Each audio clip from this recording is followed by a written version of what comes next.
Hello and welcome guys to another video where we talk about the carbon markets, about carbon credits, about how to invest in carbon. If you enjoy content like this, then please make sure to like and subscribe so you stay up to date on this topic. Today we're going to talk about blue carbon credits.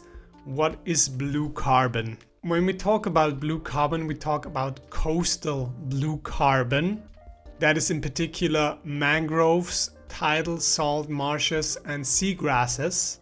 These particular plant systems inhabit coastal regions and offer a habitat for a wide region of plant and animal species, and they sequester a lot of carbon. So they're very important for building soil carbon, for taking carbon out of the atmosphere.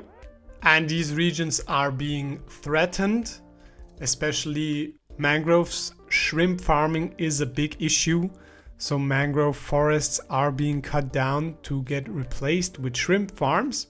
And it's estimated that about 2/3 of mangrove forests and 1/3 of tidal salt marshes and seagrasses have been lost. And these coastal ecosystems are being recognized for their important role in carbon sequestration. And they not only build above ground biomass in form of trees, but also build soil carbon underneath. And for this reason, they are being recognized in the carbon credits market, because now protection, conservation, and also reforestation of these ecosystems becomes important. In 2020, Vera came out with a framework of how to handle these ecosystems, these blue carbon ecosystems, in terms of carbon credits. So now we have a framework for that, and so companies can start developing these kind of projects.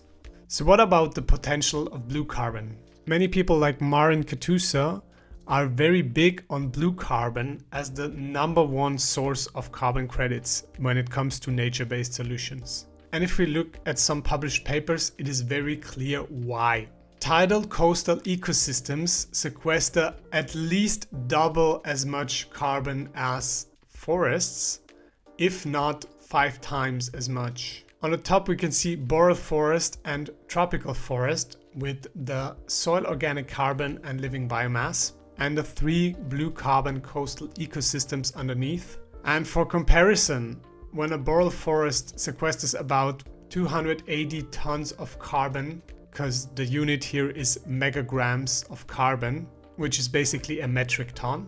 Then in comparison, a seagrass meadow sequesters about 600 tons, tidal salt marshes with 900 tons, and mangrove forests up to 1,500 tons or megagrams of carbon per hectare. That is the soil organic carbon together with the living biomass. And if we use a very basic conversion factor, I know this is a big simplification, but when it comes to tree biomass, you use this factor of about 3.5. It gets more complex when you have soil carbon together with biomass, but let's say 3.5 as an approximation. You have over 5,000 tons of CO2 per hectare. That is over the lifetime of the entire tree. So blue carbon could offer about twice or up to 5 times the potential of conventional forest carbon credits. Last year, Vera registered its first blue carbon conservation project, and this is conservation and management. So this is not the planting of the tree itself. And for that project, it comes to approximately 4 tons of CO2 per hectare per carbon per year. So far from the about 400 tons of CO2 per hectare per year. And then we have a Carbon Streaming Corp project of Marvivo, where they sequester about 5 tons of CO2 per hectare per year. And these numbers are approximation. It's not exactly that number, but just to get a glimpse of it. So when it comes to managing and conservation, we have to expect way less in terms of carbon credits per hectare per year. I first thought my numbers were way off, but then I saw, like, for example, blue carbon projects in their project areas. They also have similar measurements like like the ideal case for their tons of CO2 per hectare. But we must keep in mind that these tons of CO2 are a lifetime of mangrove forests or plants from seed to big plants, so about 30 years or 40 years. So the interesting question, how can we invest in blue carbon? So even companies like Apple are investing in blue carbon, but unfortunately, as with the whole carbon market at the moment, there are not many options left. First of all, I did not find any option that uses the reforestation approach to mangrove forests. So we cannot get the 5,000 tons of CO2 per hectare or 4,000 or 3,500. This is untapped potential, and I hope some company in the future will get into this potential. The only investable company that has a working blue carbon project is Carbon Streaming Corp.